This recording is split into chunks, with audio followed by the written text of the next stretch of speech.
Olá pessoal, sejam muito bem-vindos a mais um vídeo do canal Simplesmente Aprendendo. Meu nome é Douglas, eu sou advogado e hoje gostaria de falar sobre um assunto muito importante com vocês. Pois é, nos vídeos anteriores nós falamos sobre funções do Excel. Passei para vocês alguns tutoriais, explicando como funciona aquela ferramenta. Hoje eu gostaria de falar sobre direito com você, algo totalmente diferente.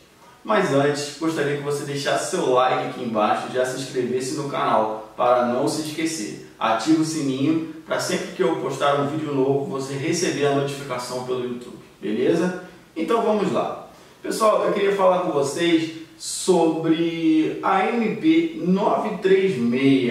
Ela foi emitida pelo governo no dia 1º de abril de 2020 e ela veio para trazer um respiro, um alento para as empresas do nosso país nesse momento de dificuldade. Pois é, hoje, mais especificamente, gostaria de falar com vocês sobre o tema da suspensão do contrato de trabalho. Isso mesmo, a suspensão do contrato de trabalho. Muitas pessoas estão com dúvidas e gostariam de saber como que funciona essa suspensão do contrato de trabalho junto à empresa e funcionário. Pois bem, vamos lá. Primeiramente, gostaria de estar dizendo para vocês o prazo dessa suspensão. Pois é, essa suspensão ela pode se dar até 60 dias.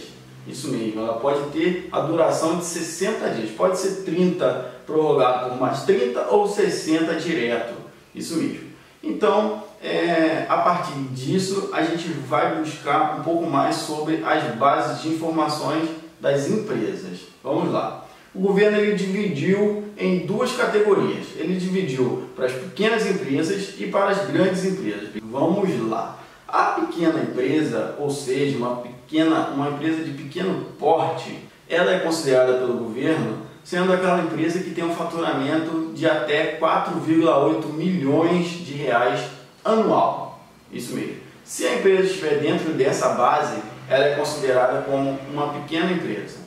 Já a empresa de grande porte é aquela que tem um faturamento anual acima de 4,8 milhões de reais. E aí o governo tem algumas outras regrinhas para aplicar no caso da suspensão do contrato dos funcionários dessa empresa. Vamos falar da empresa de pequeno porte primeiro. Nesse caso, o governo vai subsidiar até 100% dos vencimentos dos funcionários dessas empresas, sem que a empresa tenha que arcar com nada. Ou seja, o governo vai entrar com essa ajuda.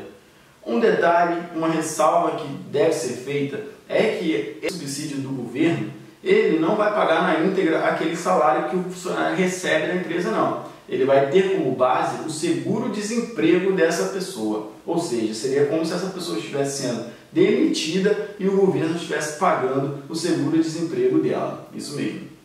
Então, como que vai funcionar isso, né? O governo vai subsidiar para essa parcela de funcionários, e a empresa não arcará. Isso para a empresa de pequeno porte, com faturamento de até 4,8 milhões de reais anual. Já para a empresa de grande porte, o governo vai subsidiar até 70%. E os outros 30% a empresa vai pagar, entende? Então, os 70% segue aquela mesma regrinha de cálculo do seguro-desemprego. Ou seja, ele vai se basear no que seria pago de seguro-desemprego na proporção de 70% e não naquele valor fixo fechado que o funcionário recebe como salário. Douglas, como que funciona o cálculo para esse seguro-desemprego? Lá na frente eu vou falar para vocês. Vamos seguir aqui e lá na frente eu vou falar para vocês, beleza? Qual é a maneira de realizar esse acordo a empresa junto ao funcionário? Existem também duas maneiras e duas regras para isso.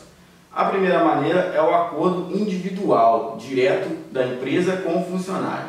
A segunda maneira é o acordo coletivo, já tendo aí a interferência do sindicato e tudo mais. Mas vamos no primeiro. Para o primeiro acordo, que é o acordo coletivo, ele vai abranger aqueles funcionários que têm o salário, que recebem até 3 salários mínimos. Isso. Se o funcionário recebe até 3 salários mínimos, ele está enquadrado para poder receber, para poder fazer esse acordo junto à empresa na maneira de um acordo individual. Isso mesmo. Então, o que corresponde a esses 3 salários mínimos hoje? Hoje, esses 3 salários mínimos fazem uma quantia de R$ 3.135. Então, se o funcionário recebe até R$ 3.135, ele pode fazer, a empresa pode fazer o acordo com o funcionário, um acordo individual, certo? E o acordo coletivo? O acordo coletivo, ele está para aquelas pessoas que recebem mais do que esse valor, mais do que os 3 salários mínimos. Mas voltando um pouco lá no acordo individual, ainda tem mais uma categoria que participa desse acordo individual. Primeiro, aqueles que recebem até 3 salários mínimos e depois aqueles que recebem mais do que o dobro do valor do teto do INSS, ou seja, R$ 12.202,12. Esses também poderão fazer o acordo individual, certo? Já aquela parcela de pessoas, aquela parcela de funcionários que está entre os 3 salários mínimos e esse valor que é o dobro do teto do INSS, de R$ 12.202,12, eles têm que ter o seu acordo feito de maneira coletiva, com a participação do sindicato. Então, fica claro que existem essas 2 possibilidades de estar se fazendo o acordo, ok? Vendo essa possibilidade do acordo, um ponto muito importante que se tem que destacar nesse momento, principalmente onde a saúde ela está passando por uma dificuldade muito grande no nosso país, a gente tem que relatar aqui que os benefícios eles continuam sendo fornecidos pela empresa. Por exemplo, se o funcionário tem um auxílio saúde, se ele tem um plano de saúde pago pela empresa, a empresa não pode retirar nesse momento. A empresa deverá continuar pagando e continuará tendo o serviço para o funcionário continuará utilizando aquele serviço de saúde, né, e o benefício que a empresa fornece para ele. Não há que se falar em retirada desses benefícios, beleza? O que há de se falar em retirada nesse momento é o recolhimento do INSS. Pois é, as empresas elas estão sendo isentadas de pagar o INSS, fazer o recolhimento durante o período em que o contrato estiver suspenso. Ou seja, se o contrato do seu funcionário foi suspenso em maio de 2020 até junho, maio, junho, 30 dias, vamos dizer, nesse período desses 30 dias, a empresa não vai recolher. A empresa não vai recolher o INSS, certo? Então, cabe ao funcionário que estará recebendo através do governo a opção de recolher ou não.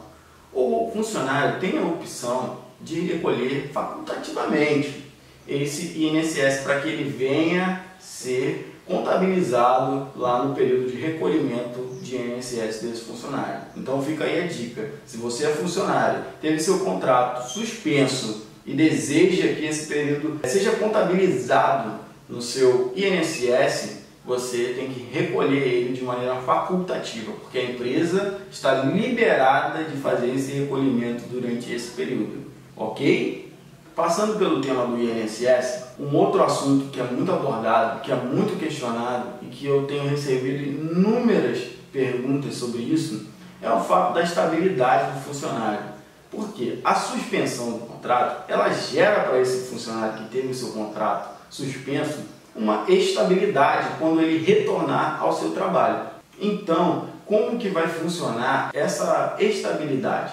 Essa estabilidade vai levar em conta o período que o funcionário ficou afastado, o período em que o contrato esteve suspenso. Se o contrato esteve suspenso por 30 dias, quando esse funcionário retornar ao seu labor, retornar às suas atividades laborais, ele terá 30 dias de estabilidade.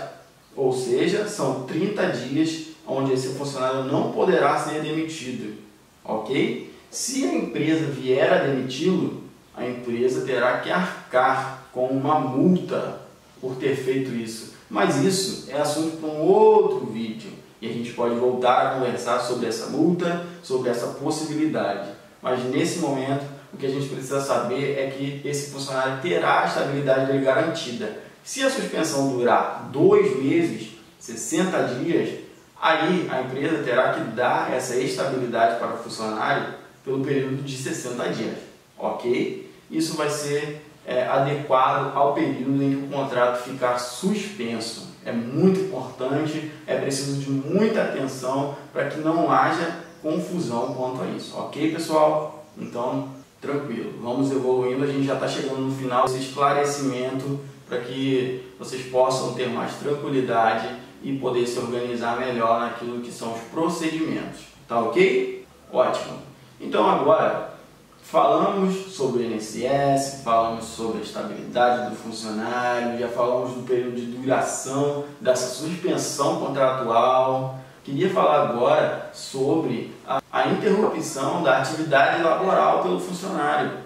Exato. Se o funcionário teve seu contrato de trabalho suspendido no dia de hoje, a partir do dia de hoje ele não tem mais que exercer atividade laboral junto à empresa. Por quê?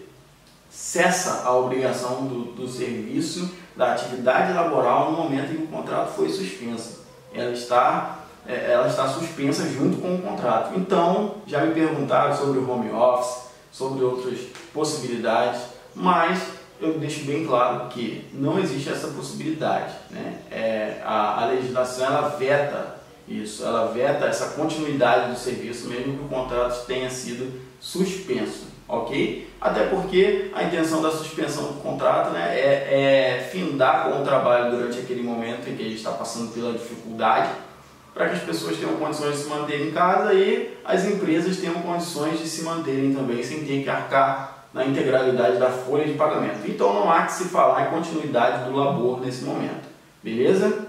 Então, já que não se pode mais exercer a atividade, o contrato está suspenso, está tudo certo, não temos mais dúvida quanto a isso, a gente precisa esclarecer a dúvida quanto aos prazos, né, dos procedimentos que devem ser realizados. Não é chegar de uma hora para outra e realizar o procedimento de qualquer maneira e está tudo certo. Não funciona assim. Como que funciona? Para a gente realizar essa suspensão junto ao funcionário, é preciso haver uma notificação para ele de, no mínimo, 48 horas antes da assinatura do termo, né, do contrato que a gente vai estar fazendo para poder suspender, né, esse contrato de trabalho, ok? Então, 48 horas antes, o funcionário precisa ser avisado de que terá o seu contrato suspenso, ok? Junto ao Ministério da Economia, a empresa também tem que cumprir um prazo. Por quê? O Ministério da Economia é quem vai pagar, é quem vai repassar esses valores para o funcionário, né? Então, ele precisa de um tempo hábil para programar tudo isso, certo? E esse tempo, ele foi estabelecido em 10 dias após a assinatura de toda a papelada. Ou seja, se a empresa e o funcionário assinaram a documentação hoje, a empresa tem 10 dias para comunicar ao Ministério da Economia que esse acordo foi feito e que o contrato está suspenso, para que o Ministério possa se organizar e fazer toda a preparação para poder efetuar os pagamentos, ok? Também tem um prazo a ser cumprido junto ao sindicato da categoria desses funcionários, que é o mesmo do que o Ministério da Economia. São 10 dias, a partir da assinatura, conta-se 10 dias e a empresa precisa, dentro desse período, informar ao sindicato da categoria que houve, né, essa suspensão de contrato. Sendo assim, pensando nesses prazos, nós temos que falar também sobre os prazos para pagamento. Isso é muito importante. Por quê? Um funcionário, às vezes, ele fica sem saber, ele fica sem ter a ideia de quando ele vai receber, de como que vai funcionar essa situação, e essa situação vai funcionar da seguinte maneira. O Ministério da Economia, quando for informado desse prazo, né, que ele foi informado dessa suspensão do contrato, ele vai ser informado da data que houve a assinatura, em que foi feito, né, o procedimento para a suspensão desse contrato. E aí ele vai levar em consideração aquela data de assinatura para contabilizar. 30 dias depois o pagamento será efetuado ao funcionário, ok? Então, pessoal, esclarecemos bastante coisas, falamos sobre o prazo de duração, falamos sobre a estabilidade, falamos sobre a diferença das empresas de pequeno e grande porte, as regras que cada uma vai ter que seguir para poder efetuar a suspensão do contrato. Falamos sobre a estabilidade do funcionário, falamos sobre a suspensão aí dos pagamentos e recolhimentos do INSS. Falamos também sobre os prazos que a empresa tem que cumprir. Falamos sobre diversas obrigações.